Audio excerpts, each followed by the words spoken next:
As gunfire and protests continue across the streets of Iran, the anti-hijab protests are being seen as the most serious challenge to the Iranian authorities in decades. The protests were prompted by the death of 22-year-old Mahsa Amini in police custody. Amini was reportedly beaten up by Iran's so-called morality police for not wearing a hijab properly. She died in a hospital 3 days later, according to Iran's human rights group. More than 200 people, including 23 children, have died so far in the protests. However, the government has denied killing any protesters, even as people upload videos of police firing on the streets. To take this forward, I'm now joined by Kamin Mohammadi, writer and journalist, and Persis Karim, chair and director at Center for Iranian Diaspora Studies, joining us from San Francisco. Persis Karim, I'd like to ask you about these protests.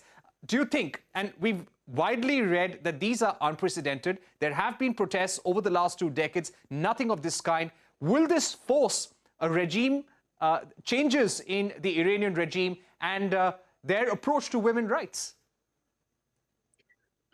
Well, I think one of the things that we don't know is where this is going. And part of it is that this is a unique moment in the history of the world to see this many people out on the streets and to not have a leader that is identifiable. It's a spontaneous effort on behalf of the people of Iran. And I want to point out that it's also the Kurdish people who have paid a very high price inside of Iran.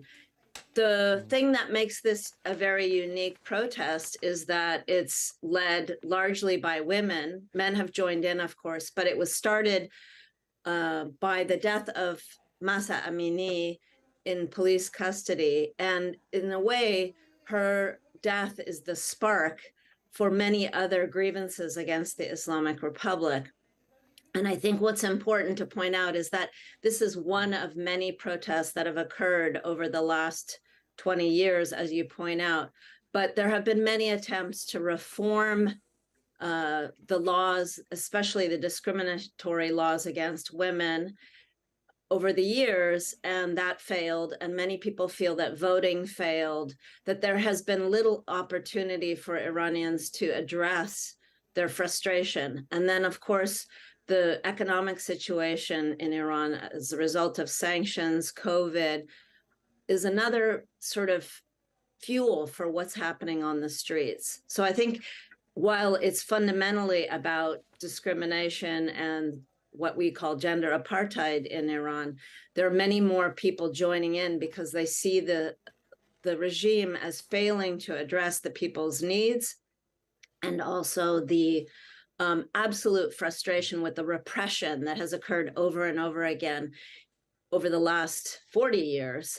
Any dissent is not tolerated. And of course, these protests were met with violence in 2019, in 2009.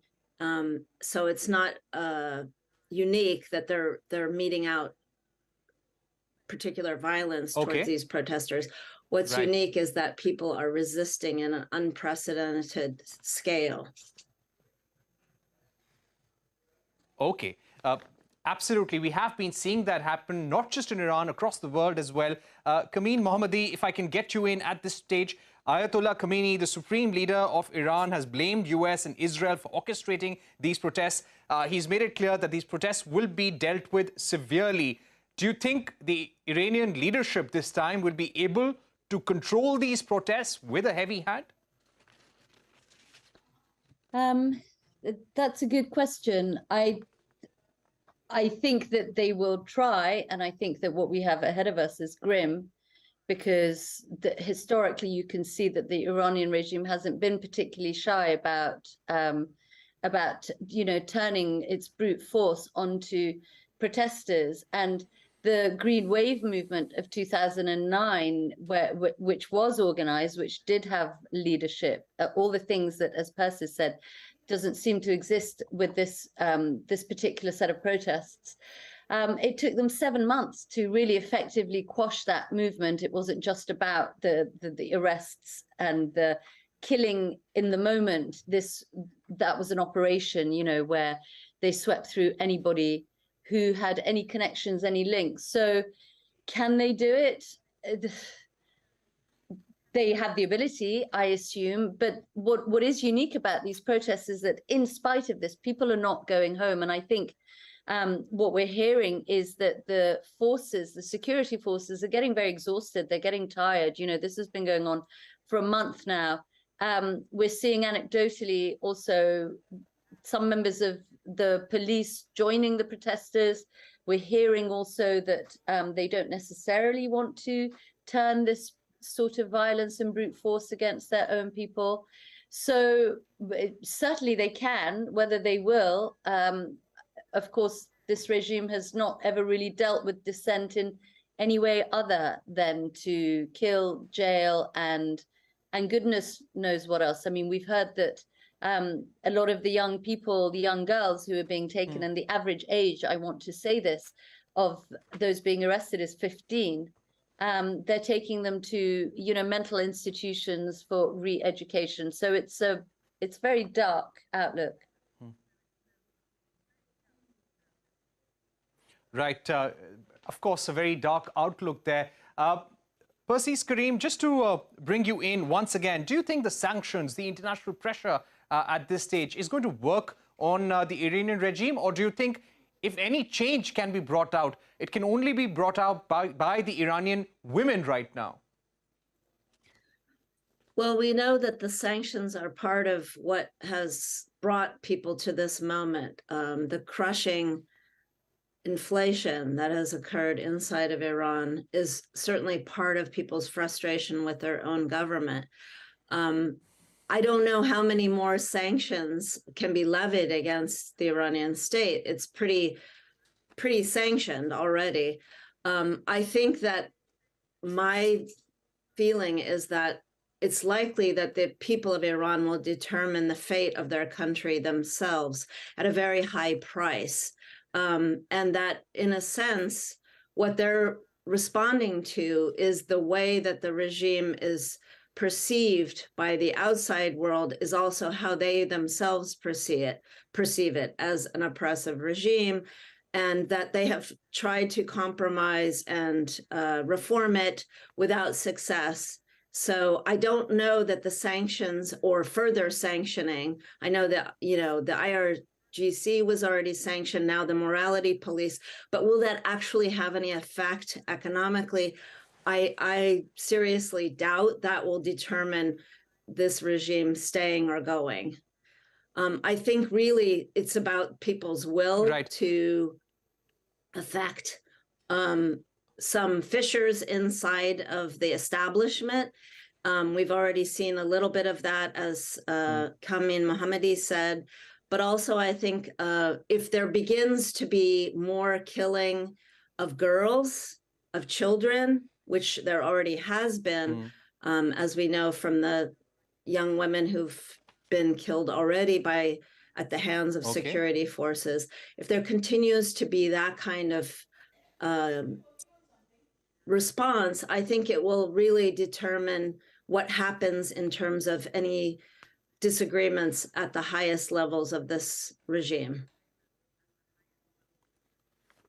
Okay, my final question to Kamin Mohammadi. We're running out of time on this program, but Kamin Mohammadi, if I were to ask you, what are you really hoping for will come out after these protests conclude? And the Iranian diaspora, how are they supporting the people on the ground? We're hearing about internet crackdowns as well. So at a time like this, people like you, how are you supporting the Iranian women and young students on the ground?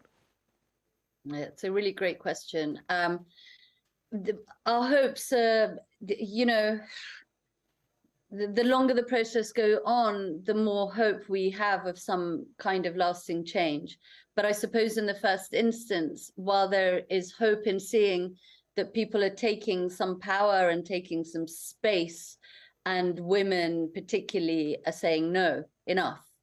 And that's unbelievably inspiring to see our people really lose the fear, you know, of the regime. But I suppose we all see lots of bloodshed ahead because we know how this regime is. What can we do in the diaspora? We can help to bring attention to, and we can help to amplify the voices that are actually coming out of Iran. I think it's really important for us not to impose our narrative and our desires onto what's going on there, but as best as we can support the people of Iran. And I think mostly what we can do is give them sort of moral support. You know, these hashtags are followed. Iranians are massively on social media, 80% of the population. Of course, we hear about internet going down. Yes, people are sending VPNs. They're sharing ways for people inside Iran to circumvent. So, you know, you need to also be careful, because at the same time, while the regime is blaming the West, of course, any involvement from the West is only going to make things more difficult for the people on the ground. So I just keep saying this to people. I know it feels really little, but keep on speaking about it, amplify the voices, let everybody know what's going on, you know, let the regime know that the world is watching, and let the people of Iran know that their bravery is not being ignored. It's not going unmarked. I think knowing that the world is supporting them, it's really important. They're the ones on the ground. They're the ones that are going to need the bravery, the stamina. I think the best that we can do is just keep drawing attention, you know, to their cause, to what is going on, and try to explain and contextualize it. This is what we're doing, right? We're trying, we're coming on programs like yours to try and give some, to flesh out really what's going on, because we're running out of time. You know, there's a lot that people don't know. It was really beautiful talking to you.